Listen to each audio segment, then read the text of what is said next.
உலகெங்கும் உள்ள எந்தற்ற ஆன்மீகம் நேர்களுக்கு வணக்கம். நான் உங்கள் வித்யா கார்த்திக். இந்த எபிசோடில் என்ன பார்க்க போகிறோம் அப்படின்னா, வரக்கூடிய மே மாதம் நிகழவிருக்கின்ற 2025 வருடத்திற்கான குரு பயிற்சி பலன்கள் ஒவ்வொரு ராசிக்காரர்களுக்கும் எப்படி இருக்க போகுது, என்ன மாதிரியான தன்மையை கொடுக்க போகுது, குரு முழுக்க முழுக்க சுப கிரகம்னு சொல்கிறாங்களே, அப்போ சுபத்துவமான விஷயங்கள்லாம் எனக்கு நடக்க போதா, இது வரைக்கும் நான் எதிர்பார்த்து காத்து கொண்டிருந்த அத்தனை விஷயங்களும் நான் கிரகத்தின் வாயிலாக ஈர்த்து கொண்டு விடுவேனா அப்படின்ற மாதிரி நிறைய கேள்விகளோடும் இந்த குரு பயிற்சி ஒவ்வொரு ராசிக்காரர்களுக்கும் எப்படியெல்லாம் இருக்க போது வாங்க பார்க்கலாம். குரு இப்போ ரிஷபம் அப்படின்ற வீட்டில் மிருகசீடம் அப்படின்ற நட்சத்திரத்தில் 2ஆம் பாதத்தில் அப்படியே ட்ராவல் ஆகிட்டு இருக்காரு. அப்படியே கடந்து மே மாதம் மிதுன ராசிக்குள் மிருகசீடம் 3ஆம் பாதத்திற்குள் அடியெடுத்து வைக்க போகிறார். இதைத்தான் நம்ம குரு பயிற்சின்னு சொல்கிறோம். இப்போதைக்கு ரிஷபத்திலிருந்து அப்படியே என்ன பண்ண போகிறாரு, மிதுனத்தை நோக்கி நகர போகிறார். இந்த நகர்ச்சி எப்போ நடக்க போகுது அப்படின்னா 2025 வருஷம் மே மாதம் 14ஆம் தேதி இரவு 10:30 10:30 மணிக்கு ஆரம்பித்து குரு பயிற்சி நடக்க போகுது. குரு என்ன பண்ண போகிறார், இனிமே அப்படியே மிதுனத்தில் உட்காந்து நமக்கெல்லாம் அருள் பாவிக்க போகிறார். கிளியர். ஆனால் இதில் ஒரு சின்ன ஒரு ப்ளஸ் இருக்குது. அப்படியே என்ன பண்ண போகிறாரு குரு அப்படின்னா, ஒரு 4 மாதம் 5 மாதம் தான் அங்கே இருக்க போகிறார். அப்படியே திரும்ப டிரான்ஸ்ட் ஆகி அதிச்சாரமாக கடக வீட்டுக்கு வரப்போகிறார். அங்கே என்ன பண்ண போகிறாரு அப்படின்னா, அக்டோபர் மாதம் கடக வீட்டுக்குள்ளே என்ட்ரி ஆகிறாரு. திரும்ப நவம்பர் மாதம் அங்கே வக்ரகதி ஆகிறாரு. திரும்ப டிசம்பர் 5ஆம் தேதி வக்ர நிவர்த்தி அடைந்து திரும்ப எகைன் மேல் நோக்கி மிதுனத்தை நோக்கி போகிறார். அது மாதிரி மிஸ்மேஷ் ஆன ஒரு குரு பயிற்சி பலனாக இந்த தடவை இருக்கும்போது இயல்பாக வக்ரங்கள் ஆகும். அதிச்சாரம் ஆகும்போது இன்னும் கொஞ்சம் பலன் அப்படின்றது அடுத்த வீட்டு பலனையும் சேர்த்து கொடுக்கும். அதெல்லாம் போட்டு கம்பேர் பண்ணி இந்த குரு பயிற்சி எப்படி இருக்க போகுது அப்படின்றத நம்ம பார்க்க போகிறோம். தன்னுடைய உயர்வான பார்வையால் அனைவரையும் சொக்க வைக்கும் தனுசு ராசி நேயர்களே, இந்த 2025 வருஷம் வரக்கூடிய குரு பயிற்சி என்னவெல்லாம் தரப்போகிறது, என்ன மாதிரியான மாற்றங்களை என்னுடைய வாழ்வில் நிகழ்ச்ச போகிறது அப்படின்னு சொல்லி பார்த்தானா, ஹபாடி அப்படி நிம்மதி பெருமூச்சு விடக்கூடிய காலகட்டமாகத்தான் தனுசு ராசி நேயர்களுக்கு இருக்க போகிறது. 7ஆம் இடம் முழுக்குதுங்க, வேற என்ன வேணும்? இது வரைக்கும் எதுக்காக நீங்கள் வெயிட் பண்ணிட்டு இருந்தீங்களோ, எதை வச்சு உங்களை உலகம் அசிங்கப்படுத்துச்சோ, எந்த விஷயத்துக்காக நீங்கள் அடுத்தவரிடம் வெட்கி அவமானப்பட்டீர்களோ அது எல்லாம் தவிடுபடியாக போகுது. சமூகத்தில் அந்தஸ்து, கௌரவம், அங்கீகாரம், மதிப்பு, மரியாதை எல்லாம் உயரப்போகுது. நிறைய பேர் வீட்டில் குவா சத்தம் கேட்க போகுது. கல்யாணம் நடக்க போகுதுங்க. 7ல் குரு அமர்ந்தால் 7ஆம் இடத்தையே பார்த்தல் அப்படின்றதே ஒரு மிகச்சிறந்த ராஜயோகம் தான். அதுவும் தான் வீட்டை தானே பார்க்குற குரு திரும்ப வரணும்னா அந்த மாதிரி 12 வருஷம் ஆகும். அந்த அளவுக்கான ஒரு சூப்பரான டைம் பீரியட் அப்படின்றது தனுசு ராசி நேயர்களுக்கு இருக்குது. 7ஆம் இடம் இயங்க போகிறது, 1ஆம் இடம் இயங்க போகிறது, 3ஆம் இடம் இயங்க போகிறது. வேற என்ன வேணும் சொல்லுங்க? பயங்கரமான தொலைத்தொடர்பின் மூலமாக ஒரு ஆதாயம், ஒரு அனுகூலம் கிடைக்க போகிறது. ப்ரமோஷன் கிடைக்க போகுது. புதிய முயற்சிகள் மேற்கொள்ள போகிறீங்க. உண்மையை சொன்னால் நிறைய பேர் தொழில் அதிபர் ஆக போகிறீங்க. ஸ்டார்ட் அப் கம்பெனி நிறைய பேர் ஆரம்பிக்க வருவீங்க. புதுசாக தொழில் தொடங்கலான்னு யோசிச்சுட்டு இருக்கக்கூடிய தனுசு ராசிக்காரர்கள், தனுசு லக்னக்காரர்கள் கண்டிப்பாக புதிய தொழில் தொடங்குவதற்கான முகாந்திரங்கள் அனைத்தும் தெரிய போகிறது. அது சாதாரணமான விஷயம்லாம் இல்லைங்க, சூப்பராக இருக்குங்க இந்த குரு பயிற்சி. தனுசு ராசிக்காரர்களை பொறுத்த வரைக்கும் உண்மைக்கு ஒரு 10-12 வருஷம் நல்லாவே இல்லை. அப்படியே அடிச்சிச்சு 7 சனி, திரும்ப மறுபடியும் அடிச்சிச்சு, திரும்ப மறுபடியும் அடிச்சிச்சு, திரும்ப அப்படியே சனி 5ல் வந்தார், 6ல் வந்தார், போட்டு தள்ளினார். இப்போ இருக்கக்கூடிய இந்த குரு பயிற்சி நான் சொன்ன மாதிரி நிம்மதி பெருமூச்சு விடக்கூடிய குரு பயிற்சியாகத்தான் கண்டிப்பாக இருக்கும். பணம் அப்படின்ற விஷயத்தில் இது வரைக்கும் ஏமாந்து போன அத்துணை தனுசு ராசிக்காரர்களுக்கும் பணம் அப்படின்றத இந்தான்னு கொடுக்க போகிறாரு. நிறையா பேருக்கு ஒரு வீட்டை விற்று ஒரு இடத்த விற்று அதன் மூலமான ஒரு லாபம் அப்படின்றது கிடைக்க போகுது. நிறைய பேருக்கு உங்களுடைய கோர்ட்டு கேஸ், வம்பு, வழக்கு எல்லாம் நிவரப்போகுது. 7ஆம் இடம் இயங்க போகிறதுனால ஆப்போசிட்டாக இருக்கவங்க உங்களுக்கு சாதகமாக மாறப்போகிறார்கள். அதுக்கு குரு மேலே பார்வை பழுது. நிறைய பேருக்கு புதிய பார்ட்னர்ஷிப் தொழில் அப்படின்றது தொடங்க போகுது.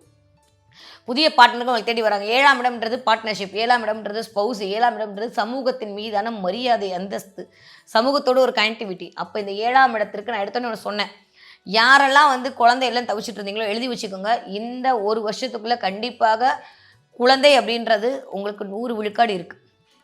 குழந்தை மூலமாக ஒரு அசிங்கம், கல்யாணம் ஆகலைன்னு ஒரு வேதனை, குழந்தை பிறக்கலன்னு ஒரு வேதனை, எதுக்குமே நீ லாய்க்கலன்னு ஒரு வேதனை, வேலை இல்லைன்னு ஒரு வேதனை அப்படின்னு எந்ததுக்கெல்லாம் உலகம் உங்களை ஏசியதோ அதற்கான ஒரு சரியான பதிலடியாக உங்களுடைய செயல் அப்படின்றது இருக்க போது. அதுக்கு குருவோட பிளஸ்ஸிங்கும் கிடைக்க போகிறது. அம்மாவோட உடம்புநிலையை மட்டும் கொஞ்சம் கவனமாக தனுசு ராசிக்காரர்கள் கண்டிப்பாக பார்த்துக்கொள்ள வேண்டிய டைம் பீரியட். முதல்ல உங்களோட உடம்புநிலையை பார்த்துக்கணும், அடுத்து அம்மாவுடைய உடல்நிலையை பார்த்துக்கொள்ள வேண்டிய காலகட்டமாக இருக்குது. தான் வீட்டை தானே பார்க்கும் கிரகம் உங்களை இன்னும் கொஞ்சம் இயக்கிறதுனால செல்ஃப் கான்ஃபிடென்ட் அப்படின்றது 100 விழுக்காடு அதிகரிக்க போகிறது. கான்ஃபிடென்ட் வேறங்க. அது ஏதோ ஒரு ரூபத்தில் கிடைக்கும். பணம் இருந்தால் ஒரு கான்ஃபிடென்ட் வரும், இல்லை கூட இருக்கவங்க ஒரு கான்ஃபிடென்ட் கொடுப்பாங்க. ஆனால் எதுவுமே இல்லாட்டியும் நீங்கள் ஒரு 4 பேருக்கு தன்னம்பிக்கை கொடுக்க மாதிரியான நிகழ்வுகள் அனைத்தும் குரு உங்கள் பார்வையின் மீது செலுத்த போவதால் நடக்கப் போகிறது. அப்போ நீங்கள் உங்களுடைய கான்ஃபிடென்ட் பார்த்து உங்களை பார்த்து ஒரு 100 பேர் இருந்தால் இவங்கள மாதிரி இருக்கணும்ப்பா அப்படின்னு எக்ஸாம்பிளாக எடுத்துகிட்டு வாழக்கூடிய தன்மையை குரு உங்களுக்கு கிரியேட் பண்ணி விட போகிறாரு. சூப்பராக இருக்க போதுங்க. சமுதாயத்தோட ஒரு இணக்கம் வரப்போகிறது. இது வரைக்கும் துணை அல்லது துணைவியாரிடம் நீங்கள் சண்டை போட்டுட்டு இருந்தீங்கன்னா அதெல்லாம் சமரசமாயிட்டு அதெல்லாம் ஒரு கிடைக்க போகிறது. 3ஆம் இடம் இயங்க போகிறனால கொஞ்சம் அலைச்சல். பக்கத்தில் வந்து குட்டி குட்டியாக ட்ராவல் பண்ணிட்டு வர போகிறீங்க. இங்கே போகிறது அங்கே போகிறது அங்கே போகிறது இங்கே போகிறதுன்ற மாதிரி குட்டி குட்டியாக அந்த 1.5 மணி நேரம் 1 மணி நேரம் ட்ராவலாக மேற்கொள்ள போகிறீங்க. அப்போ என்ன ஆகுது, நீங்கள் ஒரு இடத்துல இருக்க போகிறீங்க, உங்கள் தொழில் ஒரு இடத்துல தான், நீங்கள் இதெல்லாம் போயிட்டு தானே வரணும். கொஞ்சம் அலைச்சல் அதிகரிக்க போகிறது. இன்னொன்று அப்படியே வந்தோன்னா 3ஆம் இடத்திற்கு அப்படியே ராகுவும் வந்து உட்கார்றாரு. அதை கொஞ்சம் கவனமாக இருக்கணும். அதனால் என்ன பண்ணுவார் அப்படின்னா, கொஞ்சம் உங்களுடைய திட்டமிடுதலில் பிரம்மாண்டமான திட்டத்தின் மூலமாக உங்களை இயக்குவார். அது சரியாகவும் இருக்கும், இல்லை தப்பாகவும் இருக்கலாம். ஒன்றா ஆசையாக இருந்ததுனால் பரவாயில்ல, தப்பிச்சுப்பீங்க. பேராசையாக இருந்ததுன்னா மாட்டிப்பீங்க. கண்டிப்பாக ஆன்லைனில் ட்ரேடிங்கில் இன்வெஸ்ட் பண்ணுறத கொஞ்சம் தயவு செஞ்சு தனுசு ராசிக்காரர்கள் இந்த ஒரு வருடம் கொஞ்சம் அமைதியாக இருந்து கொள்ளுங்கள். உங்கள் சுயஜாதகம் அதுக்கு வலுத்து இருந்துச்சு, நல்ல தசாபுத்தி நடக்குது, ராகு வந்து நல்ல நிலைமையில தான் இருக்காரு, கோச்சார ராகுமே உங்களுக்கு அதுக்கு உதவி புரிவாருன்ற பட்சத்தில் மட்டுமே நீங்கள் வந்து ட்ரேடிங்லேயோ இல்லை ஸ்டாக்லேயோ இன்வெஸ்ட் பண்ணுங்கள். இல்லை அப்படின்னா தேவையில்லாத ஒரு பஞ்சாயத்துக்குள்ளே நீங்கள் ஆளாவீங்க. 3ஆம் இடம் கம்யூனிகேஷன் சொல்கிறேன்ல, 3ஆம் இடம்ன்றது நட்பு வட்டம். இது வரைக்கும் எனக்கு ஒரு ஃப்ரெண்ட் அமையலை, இது வரைக்கும் எனக்குன்னு ஒரு உயிர் தோழன் கிடைக்கல, நண்பேண்டா சூர்யா மாதிரி யாருமே இல்லை, நான் தான் அப்படி இருக்கேன் அப்படின்னு சொன்னீங்கன்னா இனிமேல் அந்த மாதிரி ஆட்களெல்லாம் உங்களை தேடி வருவாங்க. ஆனால் அவர்களிடம் கவனமாக இருக்க வேண்டும். பழைய நட்பு வட்டம் உங்களை தேடி வரும். பழைய விட்டு போன கதையெல்லாம் தொட்டு போன விஷயமா வரப்போகுது உங்களுக்கு. அப்படி தான் சொல்லணும். விட்டு போன விஷயங்கள்லாம் உங்களை நோக்கி வரப்போகிறது. அதில் எல்லாத்துலேயுமே கொஞ்சம் கொஞ்சம் கொஞ்சம் உஷாராகவும் கவனமாகவும் இருக்க வேண்டிய காலகட்டமாக தான் தனுசு ராசி தனுசு லக்னக்காரர்களுக்கு இருக்குது. ஓகே, 3ஆம் இடம் அப்படின்றதே பேசுறது, மொபைல் கம்யூனிகேஷன். ஸோ அதனால் நீங்கள் பேசும்போது கவனமாக இருங்க. யாராவது நீங்கள் பேசுகிறத ரெக்கார்ட் பண்ணி அடுத்தவங்களுக்கு போட்டு காட்டுறதுக்கான சூழல்லாம் க்ரியேட் ஆகிடும். 3ஆம் இடம்ன்றதே வந்து கம்யூனிகேஷன் சொன்னேன்ல, நீங்கள் ஏதாவது அனுப்புகிற மெயில் அனுப்புகிறீங்களா, இமெயில், அதில் கவனமாக இருங்கள். உங்கள் உயரதிகாரியிடம் அனுப்பும்போது வார்த்தைகளில் கரெக்டான வார்த்தைகளை போட்டு ஃபில் பண்ணுங்கள். அப்படி இல்லை அப்படின்னா தேவையில்லாத அதில் கூப்பிட்டு உங்களுக்கு வந்து உட்கார வச்சு உங்களை கேள்விக்கு பதில் சொல்கிற மாதிரியான சூழலில் கிரியேட் பண்ணிவிடுவாங்க. அப்போ என்ன அப்படின்னா, உங்களுடைய திட்டமிடல் அங்கேருந்து குரு வந்து இண்டிகேட் பண்ணுறாரு, ஆனால் ராகு வந்து அதை பிரம்மாண்டப்படுத்துகிறாரு. பிரம்மாண்டப்படுத்துகிற இடத்தில் கவனமாக இருக்கணும். ஸோ ஆசைப்படுங்க, பேராசைப்படுறது தனுசு ராசிக்காரங்க கொஞ்சம் அவாய்ட் பண்ணிக்கிறது அப்படின்றது நல்லது. உட்காந்த இடத்துலேருந்து சம்பாதிக்கக்கூடிய எந்த பணமும் நமக்கு வந்து கண்டிப்பான ஒரு வெற்றியை கொடுக்க போகிறது இல்லை. ஆன்லைனில் போய் மாட்டிக்கிட்டு பின்னாடி வந்து ஐயோ போச்சு அம்மா போச்சுன்னு கதறி குரு சரியில்லை சனி சரியில்லைன்னு சொல்லிட்டு என் வாழ்க்கையை இப்படி தான் சொல்லி புலம்புறதுல எந்த அர்த்தமும் இல்லை. உடல்நிலையில் கவனம். 3ஆம் இடம் இயங்க போகுது. அந்த 3ஆம் இடம் காலபுருஷனுடைய 11ஆம் இடமாகவும் வரனால உங்களுடைய அபிலாஷைகள் அனைத்தும் நிறைவேறப் போகிறது. நான் சொன்ன மாதிரி இது வரைக்கும் எனக்கு எதெல்லாம் வேணும்னு நினச்சிங்களோ அதெல்லாம் இந்தான்னு கொடுக்க போகுது. உங்களுடைய புதிய வண்டி வாகனங்கள்லாம் மாற்ற போகிறீங்க. நிறைய பேர் வந்து ட்ராவல் பண்ண போகிறீங்க. சொந்த கோயில்களுக்கு போயிட்டு வர போகிறீங்க. குலதெய்வத்துடைய வழிபாடு பண்ண போகிறீங்க. நிறைய பேர் அம்மா அப்பாவுடைய சொத்து அப்படின்றது உங்களை நோக்கி வருவதற்கான சொத்து பிரிவினை நடப்பதற்கான நேரம்லாம் நிறையா இருக்குது. நிறைய பேர் உங்களுடைய வீட்டில் உங்களுக்கும் குழந்தை பிறக்கும், உங்கள் வீட்டில் இருக்கவங்களுக்கும் பிறக்கும். 3ஆம் இடம் ஒரு நிலை இளைய சகோதரம் இளைய சகோதரி. அந்த இடத்துல வந்து சூப்பரான நிகழ்வுகள் எல்லாமே நடக்க போகிறது.